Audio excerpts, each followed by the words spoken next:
Bonjour à tous, je vous retrouve aujourd'hui sur la cour de Lille pour vous parler de la porcelaine froide ou la Webam. Alors avant de commencer par vous montrer donc le matériel que je possède et ce que j'ai pu déjà réaliser avec cette pâte, je vais vous en parler un petit peu. Donc si vous faites des loisirs créatifs, notamment de la Fimo, je pense que vous connaîtrez très certainement ce que c'est que la Webam, puisque c'est quelque chose qui se rapproche vraiment de la Fimo. Donc la Fimo, je vais faire un petit point dessus aussi également. Donc en fait la Fimo c'est une pâte polymère qui sèche en cuisant au four, et la porcelaine froide ou Webam c'est un peu le même style, sauf que vous n'avez pas besoin de la faire cuire au four pour qu'elle sèche. Voilà.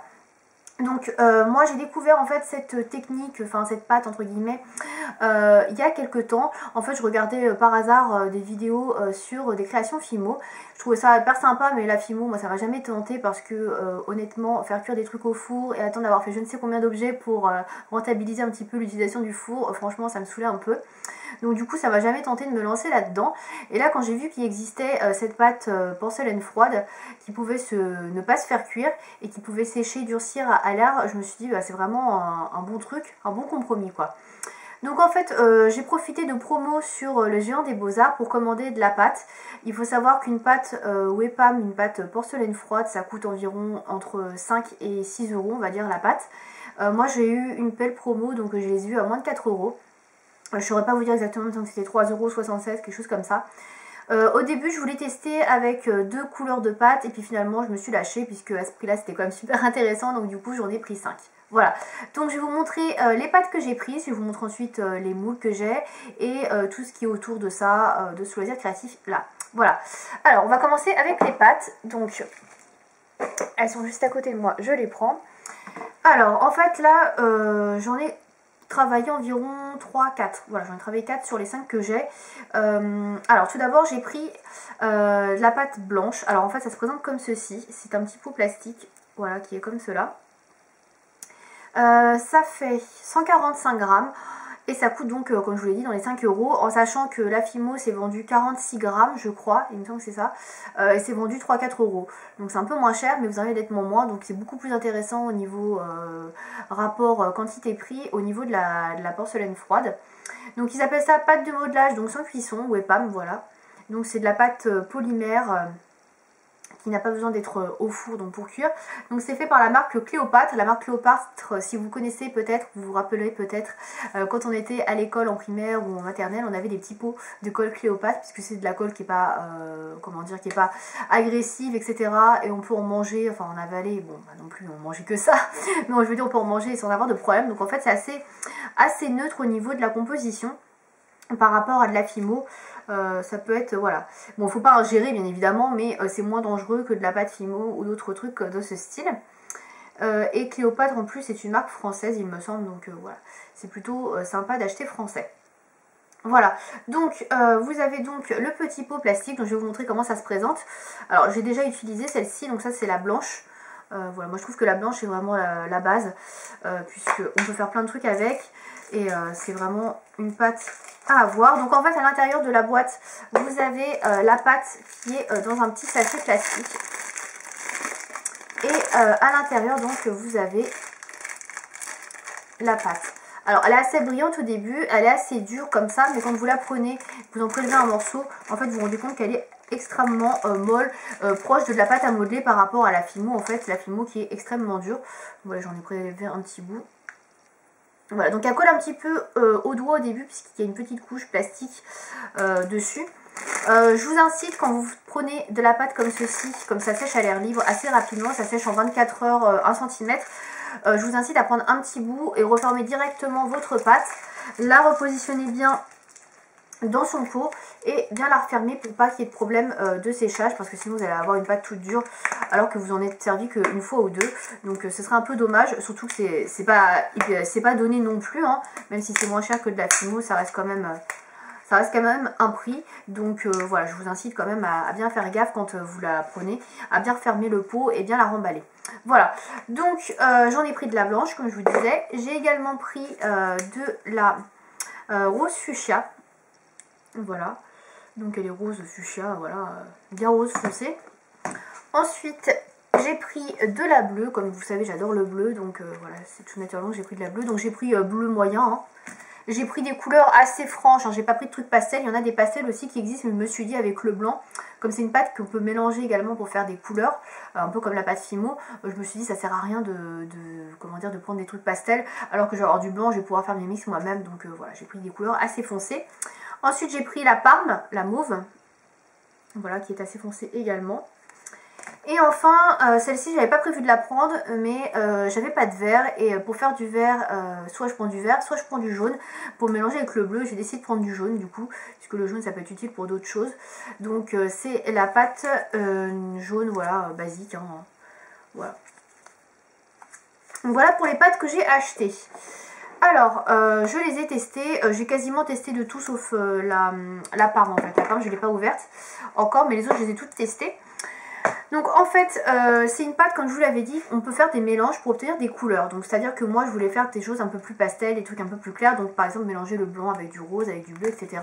Pour avoir des couleurs un peu plus pastel, sans pour autant acheter des pâtes de couleur pastel. Après vous pouvez également choisir des pâtes de couleur pastel, il n'y a pas de souci. Mais moi comme je savais pas trop si j'allais aimer, je me suis dit on va faire des mélanges, etc. Ce sera tout aussi bien. Donc, qu'est-ce que j'ai pas précisé? Ah oui, donc c'est une pâte qui sèche à l'air libre, je vous l'ai dit, donc il faut attendre quelques heures. En général, 24 heures pour 1 cm d'épaisseur, donc 1 cm d'épaisseur, c'est environ ça. Ça, c'est le premier truc que j'ai réalisé en pâte Wepam. Donc en fait, c'est une petite feuille. Voilà, donc je vais vous montrer après de quel moule ça vient, puisque je ne l'ai pas faite moi-même. Hein. Vous voyez, il y a des petits motifs. Voilà, je ne sais pas si ça va bien se voir. Donc en fait ça met environ 24 heures à sécher, puisque ça fait environ 1 cm d'épaisseur. Voilà, donc pour ça, là c'est sec en 24 heures. Après si vous faites des gros motifs, des grosses choses, voilà, il faudra attendre plus longtemps. Mais évidemment que ça sèche. Alors l'avantage également de la pâte Wepam, c'est qu'on peut la peindre. Ça j'ai trouvé ça vraiment pas mal, c'est pour ça que je me suis dit le blanc c'est vraiment cool. Parce que si je veux rajouter du noir, des choses comme ça, bah, je peux peindre dessus. C'est pour ça que j'ai pas acheté de noir non plus, parce qu'il y avait aussi de la pâte Wepam noire. J'en ai pas acheté parce que je ne voyais pas l'utilité. Je me suis dit si j'ai besoin de noir, bah, je prendrai mon pinceau, je mettrai de la peinture noire et puis basta. Voilà. Après, le blanc, je trouve que c'est plus utile que le noir, dans le sens où si je veux avoir des couleurs pastel, il me faut du blanc. Le noir, pour moi, c'est... Voilà, je le peins et ça ira très bien. Donc ça par exemple je l'ai pas peint, je voulais vous le montrer peint mais après je me suis dit non, après ils vont pas trop voir. Donc en fait ça vous pouvez le peindre, donc moi par exemple je le peindrais en vert, je sais pas, en vert clair par exemple. Voilà, voilà j'ai fait un test, donc en blanc ça marche très bien. J'en ai fait également un test en mélangeant les couleurs, donc je trouve que la deuxième est beaucoup plus réussie que la première c'était vraiment un essai quoi. Et donc j'ai mélangé la pâte bleue et la pâte jaune donc, pour obtenir du vert. Et je vous avoue ça marche très bien puisque j'ai eu une jolie feuille verte, vous voyez, c'est un beau vert foncé. Donc là il y avait un peu plus de bleu que de jaune, mais je pense qu'on peut éclaircir un petit peu ce vert en mettant davantage de jaune. Et après quand vous avez la pâte verte, remettre du blanc etc. pour avoir un vert plus clair. Là voilà, je me suis pas cassé la tête, j'ai fait un mélange assez simple, mais vous voyez ça marche plutôt bien. Et là on voit vraiment bien les motifs et franchement c'est super joli. Hein. Moi celle-ci je l'aime beaucoup, hein. Je trouve qu'elle est vraiment bien faite. Donc pareil, ça c'est 1 cm même pas d'épaisseur, donc ça sèche très vite en une journée, il n'y a pas de souci, vous voyez, c'est très dur. Bon là ça fait un moment que je les ai réalisés, mais voilà, c'est pour vous montrer que de toute façon même au bout de 24 heures c'est comme ça. Voilà, donc je vais vous montrer également les moules que j'ai achetés pour faire les motifs, puisque moi je suis pas hyper douée de mes mains, honnêtement faire des formes et tout ça, avec mes mains, tout ça, faire des trucs jolis, voilà, je me sens pas trop à l'aise, donc du coup j'ai acheté des moules. Alors vous avez des moules officiels Wepam qui sont vendus sur différents sites de loisirs créatifs, etc. Sur le site des Géants des Beaux-Arts, il n'y en avait pas. Et je voulais regarder sur d'autres sites, mais je trouvais que c'était assez cher. Les moules, il faut compter quand même entre 5 et 10 euros. Il y en a 10 euros pour 3-4 motifs, faut pas exagérer. Donc du coup, moi je vous conseille d'aller sur Amazon, de regarder les comparatifs et de prendre au moins cher. Moi c'est ce que j'ai fait. Vous pouvez trouver donc différents moules qui sont en général comme ça, roses en silicone. Voilà, qui sont très modulables, on va dire, voilà, qui sont très mous. Donc là c'est celui où j'ai pris la feuille, donc qui m'a dû me coûter dans les 5 euros je crois. Voilà, donc vous voyez il y a 4 feuilles, alors 10 euros moi je trouve que c'est un petit peu abusé, donc 5 euros c'est bon, et encore hein, c'est pas non plus donné. Et en fait sinon vous pouvez trouver également d'autres moules de ce style là, mais pour faire des motifs en pâte à sucre pour les gâteaux. Et ça marche pareil, hein, franchement c'est le même style de produit. Et vous pouvez également acheter ceci, c'est un petit peu moins cher en plus puisque c'est pas fait pour la Wepam, donc c'est pas une marque agréée. Et vous avez plusieurs trucs, voilà, vraiment différents moules. Moi j'ai trouvé ce moule là qui n'est pas un moule à Wepam, qui est un moule pour faire des décorations sur les gâteaux. Et celui-là vous voyez il est hyper grand par rapport à celui-ci qui est un moule Wepam agréé entre guillemets. Voilà, celui-ci est hyper grand et vous avez plein de motifs, là vous en avez une dizaine. Je trouve qu'on a vraiment du choix. Moi j'ai utilisé ces motifs là, les petits trucs ici, je trouvais ça super mignon. Voilà, et vous avez également des petits carrés ici, des petits ronds, voilà. Ça c'est tout à fait le style de motif que j'aime bien. Et j'ai réalisé, je vais vous montrer ce que j'ai réalisé avec ce moule là. Alors il faut que je fasse de la place parce que là je vous avoue. Voilà, en fait j'ai réalisé ces motifs là avec le moule que je viens de vous montrer. Donc en fait c'est, voilà, des petits... voilà. En fait donc je les ai collés, donc là c'est une boîte de Glossybox que j'ai customisée en fait. Et donc voilà, pour la reconnaître par rapport aux autres, j'ai choisi ça, de mettre ces petits motifs là, comme ça je sais quelle boîte c'est et qu'est-ce qu'il y a dedans. Et donc là je les ai fixés, collés et je les ai vernis. Alors du coup j'ai acheté de la colle. Alors c'est de la colle de la marque Cléopâtre, mais vous pouvez honnêtement acheter toute autre glu etc, hyper fixante, ça marchera également très bien. Donc moi j'ai collé avec ça. Ça c'est la colle qui est recommandée pour utiliser avec la Webam, puisque la Webam en fait quand vous créez plusieurs motifs et vous voulez les assembler, c'est pas comme la Fimo, ça ne tient pas. Et comme vous n'avez pas de cuisson, du coup ça va pas se fixer entre eux en fait à la cuisson comme ça peut faire avec la Webam. Donc pour que ça tienne, si vous voulez faire plusieurs superpositions de motifs, par exemple vous voyez si j'avais envie de coller celui-ci là, le vert ici par exemple sur la blanche, ça tiendrait pas. Même si j'avais fait les deux l'une après l'autre, ça ne tiendrait pas. Donc il faut absolument mettre de la colle. Donc il faut de la colle vraiment qui soit vraiment très forte. Et donc moi je vous conseille celle-ci, la colle Cléopâtre. En plus ça peut marcher pour d'autres trucs, hein. C'est une colle franchement, colle bricolage, multi-usage. Vous pouvez vous l'utiliser pour le bois, le carton. Voilà, ça colle vraiment plein de trucs. En 5 minutes à peu près ça colle bien, et après il faut attendre un petit peu, ouais, il faut attendre 5 minutes en fait quand vous appliquez la colle pour l'assembler, et après vraiment ça colle super bien. Par contre je vous conseille de ne pas en mettre sur les doigts parce que sinon vous allez avoir galéré à l'enlever, mais ça colle super bien. Moi j'ai pris un petit flacon, je sais plus combien il fait de millilitres celui-ci, je sais pas si c'est écrit derrière. Ouais, je sais pas. Bon, en tout cas, vous avez, voilà, vous avez largement assez avec ça, un petit flacon. Il y a des gros flacons qui existent si vous faites plein de créations, si vous allez faire des gros trucs, etc. Peut-être prenez un plus gros, mais ça, franchement, je trouve que voilà, c'est pour des petits motifs comme moi je fais, c'est largement suffisant.